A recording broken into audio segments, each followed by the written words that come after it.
ಈ ಜಗತ್ತು ಒಂದು ಕಾಡು ಅಂತ. ಎಲ್ಲಿ ಒಂದು ಬೇಟೆ ಆಡಬೇಕು, ಇಲ್ಲಾಂದ್ರೆ ಬೇಟೆ ಆಗಬೇಕು. ನೀವು ಇದರಲ್ಲಿ ಯಾರಾಗಬೇಕು ಅಂತ ನೀವೇ ಡಿಸೈಡ್ ಮಾಡ್ಕೊಳ್ಳಿ. ಲೈಫ್ನಲ್ಲಿ ಗೆಲ್ಲಬೇಕು ಅನ್ನೋ ಹಠ ಇದ್ರೆ ಈ 10 ರೂಲ್ಸ್ಗಳು ನಿಮ್ಮ ಲೈಫನ್ನೇ ಬದಲಾಯಿಸುತ್ತೆ. ಈ ವಿಡಿಯೋನ ಪೂರ್ತಿಯಾಗಿ ನೋಡಿ, ನಿಮ್ಮ ಅನಿಸಿಕೆಯನ್ನ ಕಮೆಂಟ್ನಲ್ಲಿ ತಿಳಿಸಿ. ರೂಲ್ ನಂಬರ್ 1, ನಿಮ್ಮ ವೀಕ್ನೆಸ್ ಯಾರಿಗೂ ತೋರಿಸ್ಬೇಡಿ. ನೆನ್ಪಿನಲ್ಲಿಟ್ಕೊಳ್ಳಿ, ನೀವು ಎಲ್ಲಾದ್ರೂ ಸ್ವಲ್ಪ ವೀಕ್ ಅಂತ ಗೊತ್ತಾದ್ರೆ ಸಾಕು, ಜನ ನಿಮ್ಮನ್ನ ತಮ್ಮ ಕೆಲಸಕ್ಕೆ ಬಳಸ್ಕೊಂಡು ಬಿಡ್ತಾರೆ. ನೀವು ಎಷ್ಟೇ ಒಳ್ಳೆಯವರಾದ್ರೂ ನಿಮ್ಮ ಉದ್ದೇಶ ಏನು ಅನ್ನೋದು ಯಾರಿಗೂ ಕೂಡ ಬೇಕಾಗಿಲ್ಲ. ಅವರಿಗೆ ಬೇಕಾಗಿರೋದು ತಮ್ಮ ಲಾಭಕ್ಕೆ ಬಳಸ್ಕೊಳ್ಳೋಕೆ ಒಬ್ಬ ಬಕ್ರ ಅಷ್ಟೇ.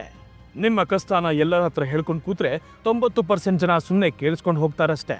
ಸಹಾಯಕ್ಕೆ ಯಾರೂ ಬರಲ್ಲ ಅಲ್ವಾ, ಇವನು ಹೀಗೇನಾ ಅಂತ ಜಡ್ಜ್ ಮಾಡಿ ಬಿಸಾಕ್ತಾರೆ. ಸಮಯ ಬಂದಾಗ ನಿಮ್ಮನ್ನೇ ತುಳಿದು ಹಾಕ್ತಾರೆ. ಅದಕ್ಕೆ ನಿಮ್ಮ ವೀಕ್ನೆಸ್ ಅನ್ನೇ ನಿಮ್ಮ ಸ್ಟ್ರೆಂತ್ ಮಾಡ್ಕೊಳ್ಳಿ. ಅದನ್ನ ಜಗತ್ತಿಗೆ ತೋರಿಸೋ ಗೋಜಿಗೆ ಹೋಗ್ಬೇಡಿ. ಗೆಲ್ಲೋವರೆಗೂ ನಿಮ್ಮಲ್ಲೊಂದು ವೀಕ್ನೆಸ್ ಪಾಯಿಂಟ್ ಇದೆ ಅಂತ ಯಾರಿಗೂ ಗೊತ್ತಾಗಬಾರ್ದು. ರೂಲ್ ನಂಬರ್ 2, ಮೊದಲು ನಿಮಗೆ ನೀವು ರೆಸ್ಪೆಕ್ಟ್ ಕೊಟ್ಕೊಳ್ಳಿ. ನೀವೇನಾದ್ರೂ ನಿಮಗೆ ನೀವೇ ಬೆಲೆ ಕೊಡ್ಲಿಲ್ಲ ಅಂದ್ರೆ ಈ ಜಗತ್ತು ನಿಮ್ಮನ್ನ ಫುಟ್ಪಾತ್ ತರ ನೋಡಿಯೇ ನೋಡುತ್ತೆ. ಯಾರ್ಯಾರೋ ಬಂದು ತಮ್ಮ ಕೊಳಕು ಮೆಟ್ಟಿದ ಚಪ್ಪಲಿ ಒರೆಸ್ಕೊಂಡು ಹೋಗ್ತಾರೆ ಅಷ್ಟೇ. ನೀವು ಎಷ್ಟು ಒಳ್ಳೆಯವರು, ಎಷ್ಟು ಕಷ್ಟ ಪಡ್ತೀರಾ ಅನ್ನೋದು ಯಾರಿಗೂ ಕಾಣಿಸಲ್ಲ. ನೀವು ನಿಮ್ಮ ವ್ಯಾಲ್ಯೂ ಕಡಿಮೆ ಮಾಡ್ಕೊಂಡ್ರೆ ಜನ ನಿಮ್ಮನ್ನ ಕಸದ ತರ ಬಿಸಾಕ್ತಾರೆ. ಜಗತ್ತಿನ ದೊಡ್ಡ ಸತ್ಯ ಏನಪ್ಪಾ ಅಂದ್ರೆ, ನಿಮಗೆ ಸಿಗೋ ಗೌರವ ನಿಮ್ಮಿಂದಾನೇ ಶುರುವಾಗೋದು ಅನ್ನೋದನ್ನ ಮರಿಬೇಡಿ. ಅದಕ್ಕೆ ಜಗತ್ತು ಏನೇ ಹೇಳಿ, ಮೊದಲು ನಿಮಗೆ ನೀವು ರೆಸ್ಪೆಕ್ಟ್ ಕೊಡೋದನ್ನ ಕಲಿರಿ. ನಿಮ್ಮ ಮಾತಿಗೆ, ನಿಮ್ಮ ನಿರ್ಧಾರಕ್ಕೆ ನೀವೇ ಕಟ್ಟು ಬೀಳ್ಬೇಕು. ನಿಮ್ಮನ್ನ ಗುಲಾಮ ತರ ನೋಡೋರ ಮುಂದೆ ಯಾವತ್ತೂ ತಲೆಬಾಗಿಸ್ಬೇಡಿ.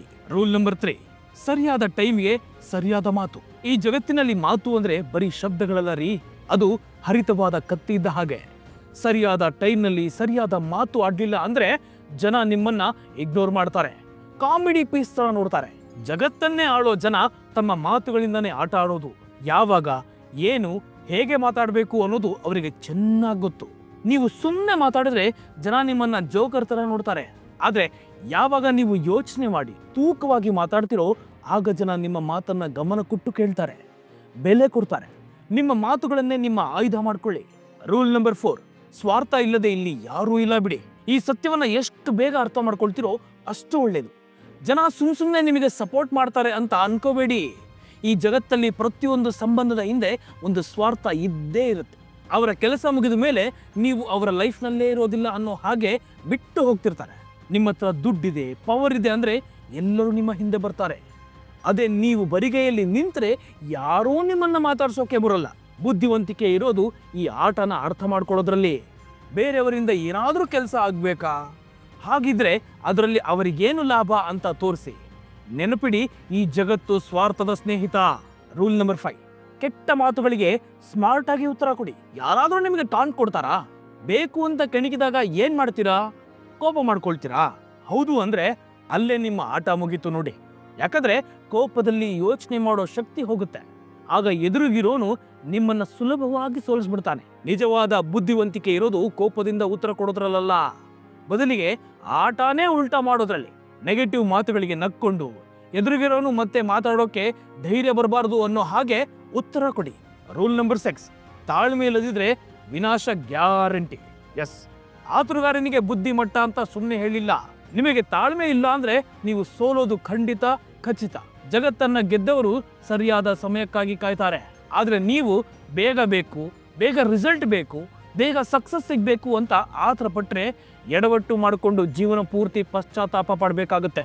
ಜನ ನಿಮ್ಮ ಮೇಲೆ ಪ್ರೆಷರ್ ಹಾಕ್ತಾರೆ, ತಪ್ಪು ನಿರ್ಧಾರ ತಗೊಳ್ಳೋ ಹಾಗೆ ಮಾಡ್ತಾರೆ. ಆದ್ರೆ ನೀವು ತಾಳ್ಮೆಯಿಂದ ಇರಿ, ಸರಿಯಾದ ಟೈಮ್ಗೆ ನಿಮ್ಮ ಆಟವನ್ನು ಆಡಿ. ರೂಲ್ ನಂಬರ್ 7, ಮಾತಾಡೋ ಮುಂಚೆ ಯೋಚನೆ ಮಾಡ್ರಿ. ಸುಮ್ಮನೆ ಬಾಯಿಗೆ ಬಂದ ಹಾಗೆ ಮಾತಾಡೋ ಅಭ್ಯಾಸ ಇದ್ರೆ ಈ ಜಗತ್ತು ನಿಮ್ಮನ್ನ ನುಂಗಿ ನೀರು ಕುಡಿದು ಬಿಡುತ್ತೆ. ಬುದ್ಧಿವಂತಿಕೆ ಇರೋದು ಮಾತಾಡೋದ್ರಲ್ಲ, ಸರಿಯಾದ ಟೈಮ್ನಲ್ಲಿ ಸರಿಯಾದ ಮಾತು ಆಡೋದ್ರಲ್ಲಿ. ಮಾತಾಡೋಕ್ಕೂ ಮುಂಚೆ ಎದುರಿಗಿರೋನ ವ್ಯಕ್ತಿ ಯಾರು, ಅವನ ಮನಸ್ಥಿತಿ ಏನು ಅಂತ ಅರ್ಥ ಮಾಡಿಕೊಂಡು ಮಾತಾಡಿ. ದೊಡ್ಡ ದೊಡ್ಡ ಲೀಡರ್ಗಳು ಮಾತನಾಡುವಾಗ ಪ್ರತಿಯೊಂದು ಶಬ್ದಕ್ಕೂ ಒಂದು ತೂಕ ಇರುತ್ತೆ. ಯಾಕಂದ್ರೆ ಅವರು ಬರೀ ಮಾತಾಡಲ್ಲ, ಯೋಚನೆ ಮಾಡಿ ದಾಳಿ ಮಾಡ್ತಾರೆ. ನಿಮ್ಮ ನಾಲಿಗೆನೇ ನಿಮಗೆ ದೊಡ್ಡ ಆಯುಧ. ಅದನ್ನ ನೀವು ಕಂಟ್ರೋಲಲ್ಲಿ ಇಟ್ಕೊಂಡಿಲ್ಲ ಅಂದ್ರೆ ಅದೇ ನಿಮಗೆ ದೊಡ್ಡ ಶತ್ರು ಆಗುತ್ತೆ. ರೂಲ್ ನಂಬರ್ 8, ಕಣ್ಣಲ್ಲಿ ಕಣ್ಣಿಟ್ಟು ಮಾತಾಡಿ, ಅಂದ್ರೆ ಐ ಕಾಂಟ್ಯಾಕ್ಟ್. ಮಾತನಾಡುವಾಗ ಅತ್ತಿತ್ತ ನೋಡಿದ್ರೆ ಎದುರಿಗಿರೋನು ನಿಮ್ಮನ್ನ ವೀಕ್ ಅಂತ ತಿಳ್ಕೊತಾನೆ. ಕಣ್ಣಲ್ಲಿ ಕಣ್ಣಿಟ್ಟು ಮಾತಾಡಿದ್ರೆ ನಿಮ್ಮಲ್ಲಿರೋ ಕಾನ್ಫಿಡೆನ್ಸ್ ಗೊತ್ತಾಗುತ್ತೆ. ಆಗ ಯಾರೂ ನಿಮ್ಮನ್ನ ಹಗುರವಾಗಿ ಮಾತಾಡೋಕೆ ಹೋಗಲ್ಲ. ನಿಮ್ಮ ದೃಷ್ಟಿ ಬಗ್ಗಿಸಿದ್ರೆ ನಿಮ್ಮ ಮಾತುಗಳ ಮೇಲೆ ನಿಮಗೆ ನಂಬಿಕೆ ಇಲ್ಲ ಅಂತ ಅರ್ಥ ಆಗುತ್ತೆ. ಅದಕ್ಕೆ ಮುಂದಿನ ಸಾರಿ ಮಾತನಾಡುವಾಗ ನೇರವಾಗಿ ಕಣ್ಣಲ್ಲಿ ಕಣ್ಣಿಟ್ಟು ಮಾತಾಡಿ. ನೀವು ಸಾಮಾನ್ಯದವರಲ್ಲ ಅಂತ ಅವರಿಗೆ ತೋರಿಸಿ. ರೂಲ್ ನಂಬರ್ 9, ಸೋಮಾರಿಗಳಿಂದ ಮತ್ತು ಗುರಿ ಇಲ್ಲದವರಿಂದ ಸ್ವಲ್ಪ ದೂರ ಇರಿ. ಯಾವ ಗುರಿ? ಕನಸು ಇಲ್ಲದೆ ಉಡಾಫೆಯಾಗಿ ಓಡಾಡೋರ ಜೊತೆ ಸೇರಿದ್ರೆ ನೀವು ನಿಮ್ಮ ಕನಸಿಗೆ ಸಮಾಧಿ ಕಟ್ಟಿದ ಹಾಗೆ. ಸಿಂಹಗಳ ಗುಂಪಲ್ಲಿದ್ರೆ ಬೇಟೆಯಾಡೋದು ಕಲಿತೀರಾ, ಕತ್ತೆಗಳ ಜೊತೆ ಸೇರಿದ್ರೆ ವಧೆ ತಿನ್ನೋದಷ್ಟೇ ಕಲಿಯೋದು.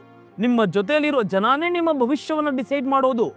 ಅದಕ್ಕೆ ಏನಾದರೂ ಸಾಧಿಸಬೇಕು ಅನ್ನೋ ಹುಚ್ಚಿರೋರ ಜೊತೆ ನಿಮ್ಮ ಸ್ನೇಹ ಇರಲಿ. ರೂಲ್ ನಂಬರ್ 10, ನೀವು ಒಳ್ಳೆಯವರು ಅಂತ ಜಗತ್ತು ಸುಮ್ಮನೆ ಬಿಡೋಲ್ಲ. ನೇರವಾಗಿರೋ ಮರನೇ ಮೊದಲು ಕಡಿಯೋದು ರೀ. ಹಾಗೆ ಸೈಲೆಂಟ್ ಆಗಿರೋ ಒಳ್ಳೆ ಜನರನ್ನೇ ಎಲ್ಲರೂ ಕೂಡ ಜಾಸ್ತಿ ಲೂಟಿ ಮಾಡೋದು. ನೀವು ಪ್ರಾಮಾಣಿಕವಾಗಿದ್ದೀರಾ ಸರಿ, ಆದರೆ ಯಾರಾದರೂ ನಿಮ್ಮನ್ನ ತುಳಿಯೋಕೆ ಬಂದ್ರೆ ನೀವು ಬೆಂಕಿ ಅನ್ನೋದನ್ನ ಅವರಿಗೆ ಅರ್ಥ ಮಾಡಿಸಿ. ಕೆಟ್ಟವರ ಮುಂದೆ ನೀವು ಅವರಿಗಿಂತ ಕೆಟ್ಟವರಾಗಿ ನಿಲ್ಬೇಕಾಗುತ್ತೆ. ಇಲ್ಲಾಂದ್ರೆ ಛೇ ಅವತ್ತು ಯಾಕೆ ನಾನು ಸುಮ್ಮನಿದ್ದೆ ಅಂತ ನಿಮಗೆ ನೀವೇ ಬೈಕೋಬೇಕಾಗುತ್ತೆ. ಕೊನೆಯದಾಗಿ ನನ್ನೆಲ್ಲ ಸ್ನೇಹಿತರಿಗೆ ಒಂದು ಬೋನಸ್ ರೂಲ್ಸ್. ಮನಸ್ಸಿಗಿಂತ ಹೆಚ್ಚಾಗಿ ತಲೆಯಿಂದ ಯೋಚನೆ ಮಾಡಿ. ಎಲ್ಲದಕ್ಕೂ ಎಮೋಷನಲ್ ಆಗ್ತಾ ಕೂತ್ರೆ ಈ ಜಗತ್ತು ನಿಮ್ಮನ್ನ ಯೂಸ್ ಮಾಡಿ ಬಿಸಾಕತ್ತೆ. ಪ್ರೀತಿ, ಫ್ರೆಂಡ್ಶಿಪ್ ಹೆಸರಲ್ಲಿ ನಿಮ್ಮನ್ನ ಬಳಸ್ಕೊಂಡು ಕೆಲಸ ಆದ್ಮೇಲೆ ಬಿಟ್ಟು ಹೋಗ್ತಿರ್ತಾರೆ. ಈ ಜಗತ್ತು ನಡೆಯೋದು ಬುದ್ಧಿವಂತಿಕೆಯಿಂದ, ಭಾವನೆಗಳಿಂದಲ್ಲ. ಅದಕ್ಕೆ ಮನಸ್ಸನ್ನ ದೊಡ್ಡದು ಮಾಡ್ಕೊಳ್ಳಿ, ಆದ್ರೆ ಬುದ್ಧಿಯನ್ನ ಅದಕ್ಕಿಂತ ದೊಡ್ಡದು ಮಾಡ್ಕೊಳ್ಳಿ. ಈ 10 ರೂಲ್ಗಳನ್ನ ನಿಮ್ಮ ಲೈಫಲ್ಲಿ ಅಳವಡಿಸ್ಕೊಳ್ಳೋಕೆ ರೆಡಿ ಇದ್ದೀರಾ? ಹಾಗಿದ್ರೆ ಕಮೆಂಟ್ ಬಾಕ್ಸ್ನಲ್ಲಿ ನಾನು ರೆಡಿ ಅಂತ ಬರಿ.